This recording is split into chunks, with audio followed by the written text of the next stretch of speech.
Hey, camp leader. Welcome to the Grow Your Camp podcast. I'm Mark, And I'm Carl. and we're here to share systems and stories to help your camp grow, because you can't minister to empty beds. And I just want to pause there and tell you where that phrase came from. Many, many years ago, when I was in my 30s, I had my first job as a marketing director at a camp, really a retreat center called Sandy Cove in Northeast Maryland. And the executive director just passed away. I was at his funeral last week. His name is Neil Fichthorn. He was my first camp boss full time. And he taught me three things that have stuck with me. And one of them was when I was interviewing, and we went out to dinner, and he was watching me carefully. And after dinner, I was like, "What was that all about?" And he goes, "I wanted to see whether or not you tasted your food before you salted it." I was like, "I don't remember." He goes, "You passed." I said, "Why is that important?" He goes, "Because before you start wanting to make changes, I want to make sure you've taken a look at what's there." I was like, "Ooh, I'm gonna keep that." The other one was when he hired me, he says, "Mark, let me just tell you what your job is. We can't minister to empty beds. Your job is to fill beds so that ministry can happen."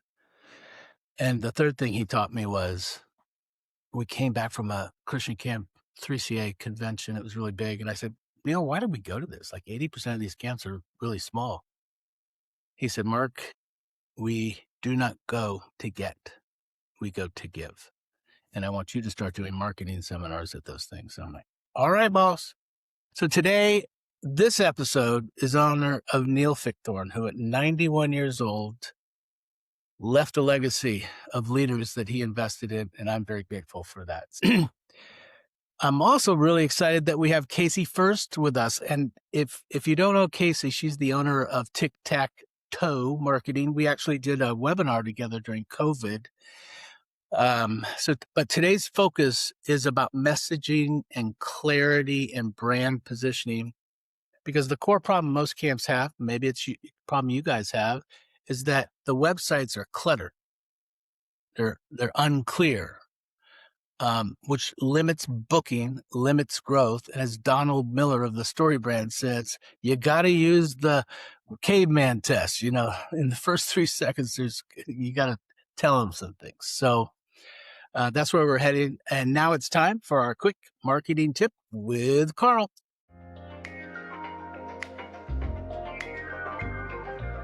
All right, today's quick camp marketing tip: why your Google business profile might be costing you bookings. If you're a camp that's been around for a while, I'm willing to bet you have a Google business profile. But some of you listening to this might not be sure, because it's probably not something you touch very often. But here's the interesting thing. These days, your Google business profile is actually just as important as your website is when it comes to online visibility. When people are searching for a retreat center near me or a Christian camp near me, I hope you would like to be among the top camps that show up when they're doing those kind of searches, because that's a great way to get in front of new people. The reality is, when someone is doing that kind of search, Google realizes that people are looking for somewhere that is local to them. And so whether you realize it or not, the way that searches show up when Google believes there's a local intent, or that someone is looking for a organization that is in the same location or near the same location as the person searching, the search engine actually looks different. And I'm actually going to show you an example here just to make sure I'm being clear. Um, so I've got my browser set here to be set for Rocklin, Texas. That was just kind of a random town I picked. But when I did this, it is. It's a You just random town. randomly picked it. That just okay. I believe you. Keep going. And so, yeah, for some reason, Rockland popped into my mind. So I did this test. And what we see here right on the screen is what Google calls the local map pack, which this is the list of retreat centers or camps that are closest to me when I'm doing this search from Rockland, Texas. And what we're seeing here is not a list of websites. The list of websites is actually below that. What we're seeing here is a list of Google business profiles. And these Google business profiles are the ones that, number one, Google believes are relevant to the searcher and that are closest to the searcher and that have the highest reputation. And so one thing you'll notice here, Lake Tomahawk Christian is the first one on the list. They have got 98 reviews on Google. And then the Cove Christian Retreat here, they're another retreat center. They've got 4 reviews, but they've got a 5-star rating. And then you see Holy Family Retreat Center here. They've got 52 reviews and a 5-star rating, but they're 60 miles away in Beaumont, Texas. I can tell you for certain that there are other camps or retreat centers that are actually closer than Holy Family Retreat Center. But one of the reasons that Google is choosing to show them in the 3rd spot instead of one of those other closer camps is because of the number of good reviews that they have. So one other thing I want to point out to you here is or I guess what I want to say is that's why your Google business profile is so important, because especially if I'm on a mobile device, most of my screen is taken up by this local map pack. It's Yeah. only after that that I start to see some of the websites that are on the list. Um, and so if you want to be highly visible when people are doing these searches, you need to have a Google business profile, but you also need to make sure that your Google business profile is configured correctly. So just to touch on some of those important things, you need to make sure the information about your business is accurate. That's your business name, your address, your phone number, your website. Now, a lot of times camps aren't just picking up and changing addresses, but it's not unusual for a camp to have a PO box for mailing and then a physical address. You want your physical address to be what's shown because that's where people are going to drive to. You need to have an accurate phone number there. You need to have your website address. And I want to talk about an example here. There's a camp that I'm working with here in my hometown in Pennsylvania. And when I was just kind of getting to know them and starting to audit them, I just did some test searches. I'm in Lancaster, PA. I just did a search for Christian Retreat Center near me. They happen to be a retreat center and their camp wasn't showing up. And then I thought, well, I'm about an hour away from them. So then I did a search for the area that they're in, and they didn't show up in that search either, which was a little curious because you should at least show up in your hometown. And what I learned when I did that search is their Google business profile was set to be a children's camp, and it did not have retreat center as a secondary category. And in their Mm. business name, they're referred to as a camp. Now, all of us in the camp world know that I think 3CA puts out a stat, something like 86% of camps also offer retreats. So Mhm. we know that a camp might be viable as a retreat center, but Google is using the information that it has, which is the business name and the primary category that's assigned. And in this case, they didn't show up. The good news, the fix was simple. Add retreat center as a category, make it the primary because in their case, that is their primary line of business. And now they can show up in searches in their hometown and outside of their hometown when people are searching. So their Carl, example is, the business listing is free. I mean, it's a free way to advertise. yeah, that's correct. It I is mean, free. And I think that's also why many of our listeners probably know they have a Google business profile, but also probably don't spend a lot of time on it because the thought is it's free. I set it up. That's all I really need to do. Right. But the fact yeah. is, making sure your information is correct, adding pictures of your property, um, getting frequent reviews and responding to those reviews is really important. And these days, you can even do things like post content. So if you were running a Yeah. seasonal promotion, if you have a community event that's coming up, or if you just have things going on at your camp that you'd like more people to know about, you can create posts that will then show up online when someone does a brand search, all of which is really good for visibility. Just one more important thing I want to mention before we wrap this tip up is the way you describe your camp on your Google business profile influences how Google decides to show your profile and your website in Google searches. Just to give you an example, one of the camps we work with does school field trips. They weren't showing up when someone was looking for places to do a school field trip. We updated the description in their business profile to include the phrase school field trips, and they started showing up in Google searches. And it's because Google says, hey, I'm seeing in your profile that you do field trips. So now I'm going to show you to users, even though you're a camp. Okay. So those are just some quick examples. Could talk about this all day. Here's what I want to leave you with. Your Google business profile is nearly as important as your website. Small updates to your Google business profile can directly impact your visibility, how many inquiries are coming in, and therefore how many bookings you're getting. So if it's been a while since you touched your Google business profile, check it out. look at what your average review rating is. Look at how many reviews you have versus the other camps that show up when you're doing online searches, and respond to reviews, post content, keep your pictures up to date. Definitely, your Google Business Profile is not a set it and forget it thing. It's an active tool that you can use to grow your bookings. Carl, have we talked? Thank you. That is a great tip. Have we talked about reviews on the show? We definitely did a marketing tip on reviews, but I think we talked about at some point soon, we're going to do a whole episode on reviews.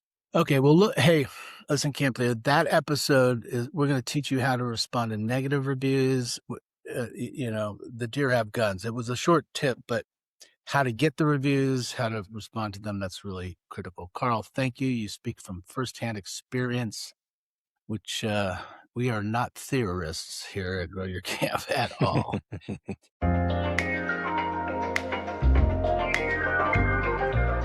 Hey, listen, camp leader, today you're going to be eavesdropping on a conversation we're going to have with Casey Fuerst. She owns TikTok Marketing, and she's been right now, she's serving about 18 camps right now. So But it's Tic Tac Toe Marketing, not TikTok Marketing. That's a totally different thing. did I say TikTok? You did. You did. I mean, if I owned TikTok, we'd be having a whole different conversation. This is why brand clarity in a guy who's doing a podcast is really important. Tic tac toe. Let's go. But here's something, guys. Casey specializes in denominational work. She worked 18 years at a large Lutheran camp in Nebraska. So today, if you're a denominational camp, and that could be messy, and it could be, there's a lot of things that denominational camps face that independent don't. And Casey is an expert in that area. So she's here. She's with us. Casey, welcome. Thanks. Good to be here. I'm glad you joined us and said thank you. So what we want to do is talk about messaging and strengthening positions and build marketing systems that actually connect. I also know that you're a former StoryBrand guide, and you've helped organizations use that StoryBrand framework to simplify messaging and drive growth. But we always want to find out, why did you decide to start helping camps? What's your backstory about camp in your life? Yeah. I mean, we could spend the whole podcast talking about the backstories, right? I went to camp as a kid. It was a mountaintop experience. I think as a kid, it was one of the very first places where I understood that the small town that I was from was not my entire self. Like my identity was that, and that there was a whole world out there and a whole different, all kinds of different people. So when I could start to see myself, not having to play a role the way that I felt I had to do in a small town, but really be able to be who I authentically am. That changed things for me. And then, of course, in college, I worked at a camp. I met my husband there, and then for 18 years at a Nebraska Lutheran Outdoor Ministry. So it's been such a deeply embedded part of my life, our lives, our families' lives, our kids' lives. I would say it is a core pillar of who we are. Oh my gosh. Welcome to the tribe. Yeah. It's so, all three of my married kids met and worked at camp. I mean, I know I really feel like power. if every young adult worked at camp, the world would be so much better. It really, really would. Let's do something about that, by the way, in some way, shape, or form. I tell folks, I think it should be mandatory that young adults work in hospitality for at least 2 years. It changes how you see the world and you see people. So thank you for sharing your story. So is that what kind of that backstory is what led you to choose to focus on helping camps? For spending so many years doing the work at camp, I kind of thought when I was starting this business, I kind of thought I was walking away from the camp world. And that was heartbreaking and hard. And the reality was that I came from a large camp operation that had multiple marketing team members.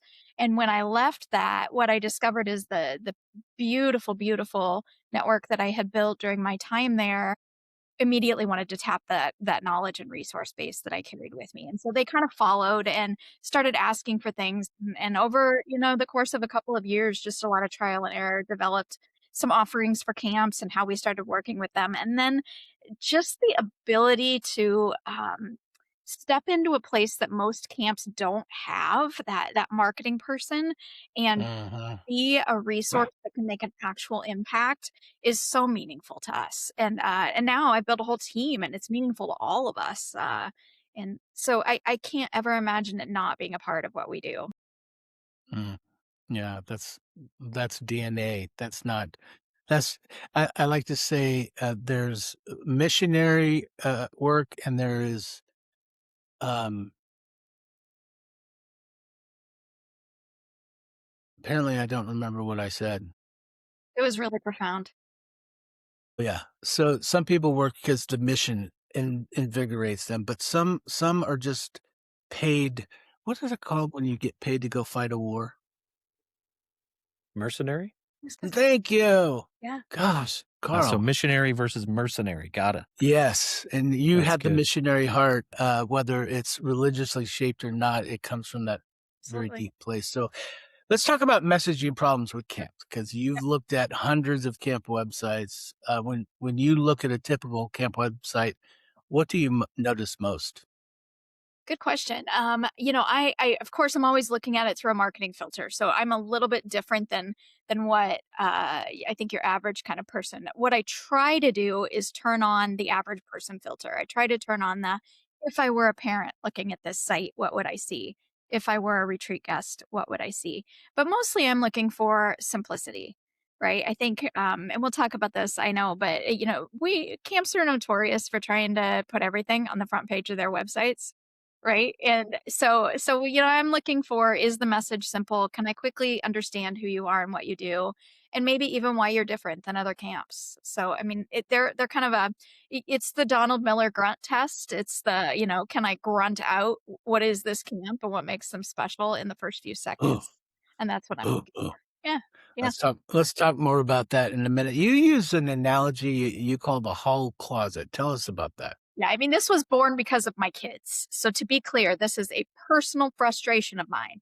We have a hall closet in our house, and my kids are launched now. But when they lived at home, it would be a constant source of stress because anytime it was like people are coming over, shove everything somewhere, Yes. make it look like we're civilized human beings, everything would go in that hall closet. And so anytime you'd actually open the doors to that hall closet, crap would fall out. Nothing was organized. It was a fairly large closet. And so it was just a giant mess. Everybody thought their crap belonged there. And because everybody thought their crap belonged there, no one wanted to touch the closet. No one wanted to own who needed to organize it. It was just a crapshoot, and so I oftentimes use that when we talk about websites and home pages. Is if everybody thinks their crap belongs there, then the purpose is nothing. It's just the junk drawer of the Oh, house, right? oh, say that again. Say that one more time. I mean, if everybody thinks their stuff belongs on the front page of the website, it's your junk drawer. It's the thing no one wants to go near because it's so overly stuffed with. There's no rhyme or reason. So now that my kids are gone, we pull everything out of that closet, and it gets Mm. worse before it gets better when you do that, by the way. And then you Oh, put stuff true. back in, and it's clean and organized. So now I want to go to that closet, and I know exactly what I need to get and how to find it and where to put it back. Man, you get a 5-star Grow Your Camp 5-star badge for that analogy. That is Good. I use that one. my love language. I love it. Yeah. Oh, Yeah. um, I'm actually thinking of several people and clients that fight over the front page of their websites, development and program oh, there's so many. We need to have a pop up for anyway. Yeah, and I think it's a really tricky thing because camps have lots of really important things that they're talking about. So how do you decide what goes on the front page? And that becomes something that's um, tricky, right? Because we all want to say as summer camps the number one thing. The fact of the matter is, 80. What did you say? 81% of camps also have retreat facilities or I think retreat, it's 86% at right? least of 3CA members, but either way, it's a large percentage, larger than I would have guessed. So they've got retreat facilities they want to fill, and they've got retreats specifically that they need programs it's for. And so when you're the person in charge of that, it's hard when your stuff's not on the front page. It's hard when you're not front and center when it's your 100% priority. So that can be tricky to decide. how do you help camps make that decision? How do you help them prioritize the battle? Right. So what we say is you can have all of those things and they can all be really important, but you can only talk about them one at a time. Okay. So in the case of a website, you need to prioritize. You have to figure out a rhyme or reason. So sometimes we organize it by scrolling screens one thing at a time. Sometimes we say it's this season, so this is what's going to be there now. What we like to say is that, and this is a story brand analogy, is well, let me just step back for just a second. Um, in story brand, we talk about a scale a lot of times. On a scale of 0 to 10, if you invented a thing, a widget, you understand it at a 10, right? You know how it was made, every material that was used, and every possible use for it, right? If I've never heard of it, I understand it at a 0. Okay. Most of the time, if your widget meets a need for me, I will buy it when I understand it at about a 2 on that scale. Mm, The mm, problem is that as inventors of widgets, we're oftentimes communicating about it an 8. So essentially, we're making the person that's buying our product move from a 2 to an 8 before we give them the buy now button, right? It's the equivalent of us having to chase a checkout lane around a grocery store. Like, we won't do it. We'll leave our cart and walk out of the store. And on a website, what that means is we just leave the website. So if your whole website has every priority there, it's at an 8, right? You're showing them everything it took to make that entire organization. We need it to be mm. at a 2 in order for people to buy the product. So when we start to talk about how do we prioritize information on the front page, we really lean into that. How does it make the most sense one thing at a time? Very good. Well, you brought up Donald Miller and the story Mhm. brand. Yeah, Can you explain with some simplicity, a sure. 2, not an 8, Yeah. what's the framework? Yeah, so Donald Miller wrote this book, Building a Story Brand. It's an incredible book. It's very good on Good book. audio. Yeah. The idea is that we all are communicating a lot of information out there every day. It takes the communication that we do and it puts it into 7 buckets. And those buckets kind of help us to guide the clarity on our language. It helps us to get the language from an 8 to a 2. That's the simplest way to talk about it. What do you think is holding camps back when you look at kind of their messaging, and is it the kitchen sink mentality? What is it? Yeah, I think it's the clutter. I think it's the all of the things we Closet. think we need to do at all the same times. And it's true with everything. When we talk about marketing, the word marketing is so loaded these days, right? It's chasing every tactic that's out there. And oh my gosh, if we don't have a presence on every social channel and everything. And we are just big proponents. I'd be anxious to hear you guys and what you think of this, but we're just big proponents of taking everything down a notch and do the things we do really well, right? So let's just take all of it, knock it down to a 2, and say, how do we go deep on this instead of wide? And I think it holds camps back a lot because we've got a lot of camp leaders who are unicorns. They wear so many different hats and they're so good at so many things. And it means that they go wide. And I think that holds them back. I think they ought to pick fewer things and go deep. Yeah, you make me think of two kind of principles that we kind of live by when we're trying to help clients prioritize. One of those is the 80-20 principle, the Pareto principle, which is there's usually a small number of things that are really driving the bus in terms of what drives your revenue. We often talk about that principle. But then also from a website perspective, we often use, I'd be interested in your thoughts on this, Casey, but we use the rule of threes. Humans have a hard time keeping track of more than 3 things, especially when they're scanning quickly. Yeah. So like kind of that idea of prioritizing, there might be 8 things that I think really make the camp unique, but I try to get us to pare down to the 3 that really drive decisions. And those are the 3 that we're really going to hone in on and focus on and drill into. We can talk about the other ones in different places, but we got to get those 3 right. We even talk about that, some camps have multiple revenue streams, like you talked about camps versus retreats. And I talked about field trips, and some camps do outdoor ed programs and leadership staff retreats and pastor retreats. It's like, what are the 2 or 3 that are really driving the most revenue? And let's get those right and then earn the right to talk about the other ones later. So Anyway, that's so Sure, I've cool. ever heard it called the rule of 3, but we use it all the time, so I love that. I love that it's an official rule. Yeah. Yeah. Even when you go to the grocery store, if there's more than 3 or 4 choices of yogurt, like, I just look for the sale. So, that's why you have good, better, best. Hey, Yep, it's absolutely. 3. Just pick the one that works best for you. So, when you are helping camps kind of think through the story brand lens, when they start applying this, what's the hardest shift for them to make? So, one of the things that the StoryBrand Framework does is it forces us to say what problem we're solving. So let's take summer camp, for instance. Summer camp solves a lot of problems, right? It keeps kids busy. It teaches skill development. It teaches friendship making. In faith-based camps, it teaches faith and it helps them explore faith and hard questions. Relationship building gives them mentors, fun and excitement, et cetera, et cetera. We could go on and on and on. And for camps, it's really when, again, with this choose one principle, we make them choose one. We say, what is the number one problem you solve? Sometimes this is a differentiator for a camp. Like if you solve um, the problem of my kid needs to keep their reading skills alive over the summer, that's very unique to you. So that's your differentiator. For some camps, it's not necessarily a differentiator, but it's the thing that they're known for. And so helping to kind of narrow down and say, what is the one primary problem that we're going to focus on in our messaging that we solve and stick with that? That's often challenging.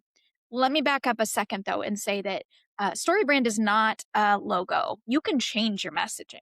So if we look at one problem and we get into it and we say, you know what, people aren't connecting with this. They don't really care about reading for the summer.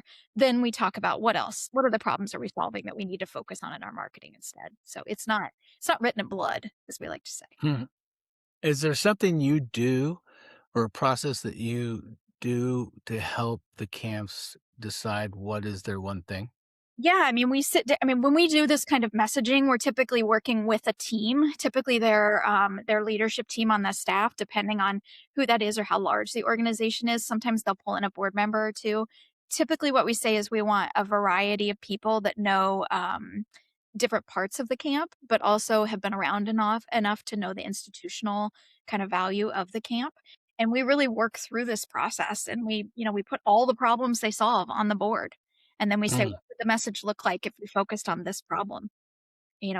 How do we go down? And oftentimes it's messy. It's like the inside of that closet when we pull everything out. It's not exactly clear until we get to the end, and then we're like, that's it. Right. So Yeah. it's what problem do we solve, but then also the answer to that. How do we solve it? And why should they trust us to solve it? Right. If we're teaching reading skills, can't they just go to the library? Right? And does that change who we compete against? And what does that mean in terms of how we talk about what we do? So there's a lot of like pieces that we're putting on the board and then we're testing it and then we're saying, I don't think that's it. Let's try this. And we're putting stuff together until it really clicks. It's a Yeah. fun process. Well, I think it's a good time to share some examples of camps that have clarified their message and what kind of results they saw. Yeah. Well, I would love to Oh, hear your thoughts too, but I want to share one story. So um I mentioned I worked at Nebraska Lutheran Outdoor Ministries for 18 years. And right before I left there, which was about 10 years ago, um, I had been introduced to StoryBrand. Okay. And I'm going to give away some insider secrets on this camp. Incredible camp, really cool leadership, and a really amazing board of directors. Like just people, really cool people. I don't know if you have to edit that. Uh, this is real and raw. This is real and raw. And this camp has a history of always kind of being in a campaign. So really, really, really great donors and really good funding for this camp. And the leadership team often drove those campaigns. What was needed next? We had a master vision for 20 years, and we were kind of like picking out, here's what's next. Let's put a campaign together. Let's do it. Let's move forward. I'm oversimplifying, but you get the picture. Our leadership team had gotten together and we had finished a campaign successfully. And we said, here's what we want to do next. We put this campaign together. We put some documents down. We went to the next board meeting. We walked in with probably way too high level of arrogance, to be clear. And we said, here's what we're doing next to the board. And we handed them these documents. And rightly so, they said, hold your horses.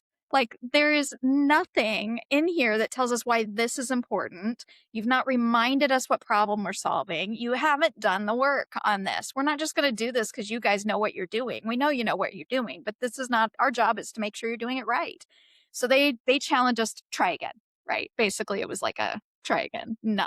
Mm-hmm. So we went back, and that's when I kind of was turned on to StoryBrand, and I story branded the response. I story branded the campaign and said, let's stop and let's think through, what problem does this solve?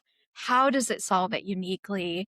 What are we asking of people to engage with us? And what does success look like? And failure. And we really looked at that and put together a proposal that was just freaking brilliant, one of my best, and walked into the next board meeting, which was several months later then, of course, and tried again. And they all kind of just sat there and smiled at us and said, yeah, this is what we wanted. And it does Nice. make a difference, right? The clarity, it shows that you care enough to put the thought into it to say, I'm going to do this right. It's just powerful. It's so powerful. So You were wondering about us. The first story that came to my mind was a camp I've worked with that has 3 different locations. And as I was getting to know them over the first year, uh, I was trying to bring some clarity around their core. And I heard somebody say, basically, we're the gospel at play. hmm. And I said, huh? That's everything. That's brilliant. Yeah, but we don't really talk about that and this, that, and that. I said, tell you what, if you don't make that front and center of the message with clarity, I'm going to take it and use it for another client. Now it's on their front page. So people were afraid because how is the gospel playful? Well, it's not playful, but it's how the gospel gets transferred through play and relationship. And it just, it's so good. Yeah. Carl, did you have a story Yeah, it's a simple, or a practical system? one. We could talk about it as a system, but there's a retreat center we work with. They also they offer outdoor activities, and so one of their big activities is zipline tours. So they're one of the places in the area where you can go get a zipline tour, and they're always coming up with different ways to generate revenue. And one of their ideas was to start selling gift cards for the zipline tours, and just to gel or condense the story down, we had a season or two where we were just promoting gift cards and we had decent sales. But we were trying to figure out how do we step that up. And one of the phrases that came out of that was giving the gift of adventure. Huh. That was kind of the tagline that ended up coming out of that effort. And we saw very significant changes in the adoption rate or people converting to gift cards over that time. Now, there was a lot of other stuff we did. We did marketing campaigns. We did that kind of stuff. But I'm convinced that that's shifting from buy a gift card for your loved one or buy a gift card for Yep. Christmas, and instead turning it around and saying, give the gift of adventure. That's something that will motivate a grandparent to buy a $200 zipline gift card for their grandkids. And that's one of the things I love about StoryBrand is it turns the table from we're a camp that does these things really well to here's how we help shape your child's future, or how we help your child experience the kind of things you'd like your child to experience. Or if we put the retreat hat on, what does every retreat organizer want? They want to not be embarrassed and they want their group to have a good time. It's those two competing things. And so we turn the messaging around from, hey, we have these facilities and these meals and these packages and these things, to we can help your group have an experience like no other. Yeah. Anyway. Brand language, what you're saying is that we are, the camp itself is not acting as the hero of the story. They're the guide. So, Yeah. I mean, we, in StoryBrand, we talk about it, and explain it with the use of the Star Wars movie a lot. So in Star Wars, Luke Skywalker is the main character of the story. He's the hero of the story. but he's not the smartest person in the story, right? He needs a lot of help to find the Death Star, kill people or droids or whatever, and get the girl. It's been a while since I've actually seen it. And so that's where, That's a good summary. right, thanks. The guide comes in the form of Yoda, right? And Yoda helps him win the day. Yoda helps, he's that voice of reason and wisdom. He's the smartest person in the story. And in StoryBrand language, when we're talking about what we're selling, the people we're talking to are the heroes of the story. We're just there to act as their guide. And that's exactly what you were saying, Carl. So Yeah. So Yeah. cool. One of my favorite things I learned from Don Miller, Story Guy, is don't lead with features, talk about benefits. yeah. Yep. And instead of saying we have a zip line and we have a rock wall, we say we can help increase your confidence, build your confidence. Adventure. So yeah, the adventure leads to a character benefit. Okay, so let's say one of our listeners is going, my message is cluttered. Where do I start? Yeah, I mean, I think that there's kind of like always, there's a good, better, best way to go about it, right? You can DIY it.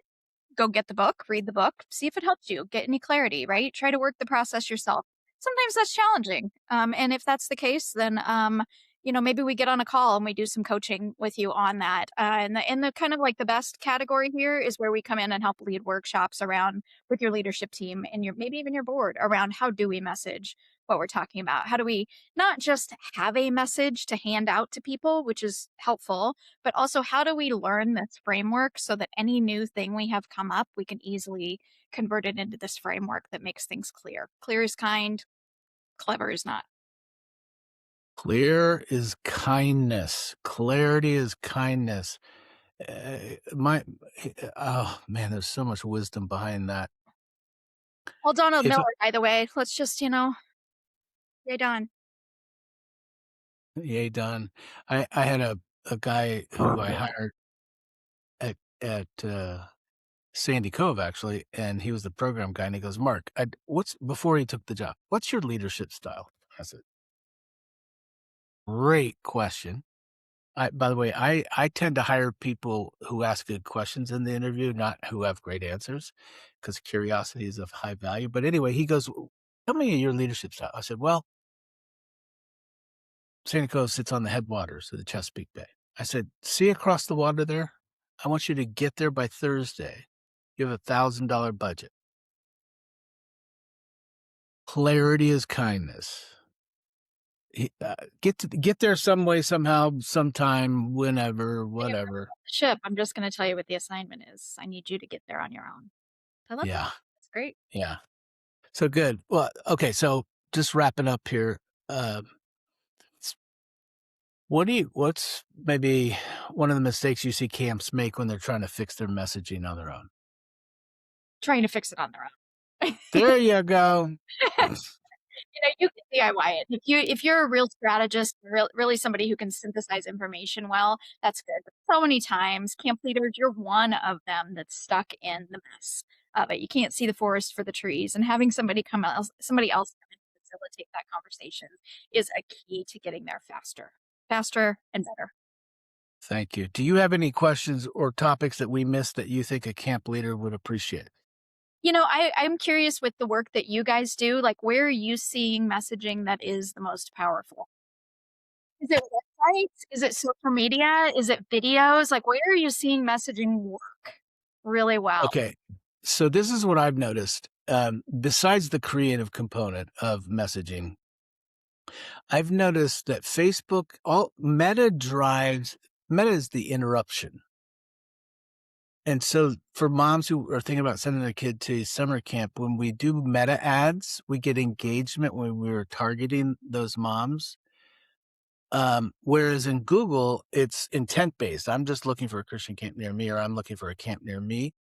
And I think when the message is super clear, for example, we're doing a campaign right now with a pop-up that says get $100 off summer camp, and we get their name, email, phone number, and they go into a sequence of communications. It was very clear. You want to get it, say on Facebook, click here to get you $250 off summer camp.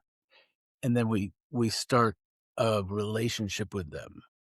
I don't know. Carl, what about you? Yeah, I guess if the question is where do we see reaching the most people, I would say for camps, it's definitely Facebook, Instagram, and maybe Google is a close third. But on the retreat side of things, Google's clearly the lead. And I think Yes. it's a difference in the buyer and it's a difference in buyer behavior, right? Yeah, when it comes to the messaging though, like what's actually grabbing people or where are we grabbing people, that's also different because like Mark said on Facebook, if you don't have a scroll stopping image or a scroll stopping video and then a really strong messaging that's engaging and draws someone in, you're never going to get a chance for them to even see your great story branded webpage, right? Because they're never going to read your brand script because they never got past your ad on Facebook.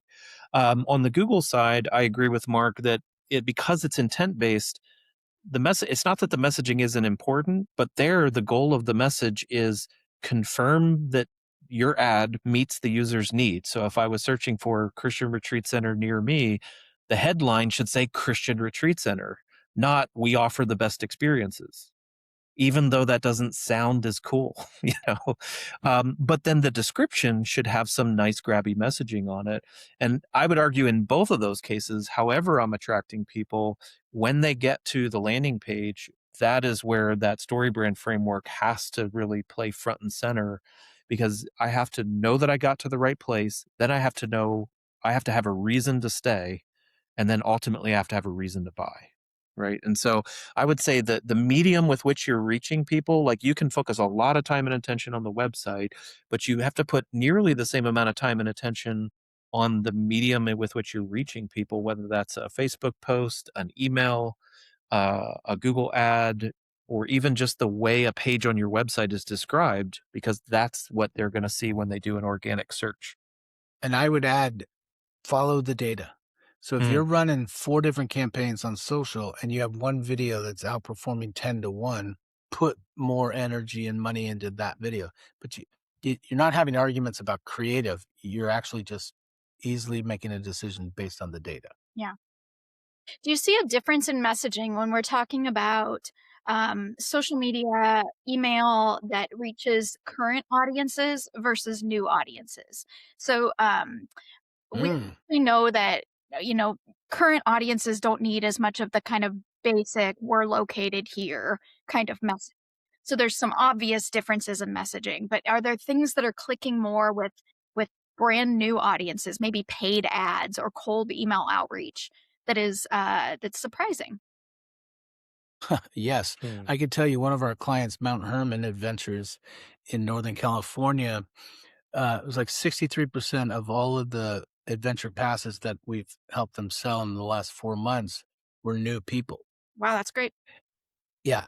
And it wasn't I mean, the messaging was clear, but they hadn't done the digital investment yet. So just being out in the market and getting to the top, but then we started testing, um, you know, obviously location's really important. If you're in San Francisco, and how far is that and all that kind of messaging. What about you, Casey? Do you have a example of that?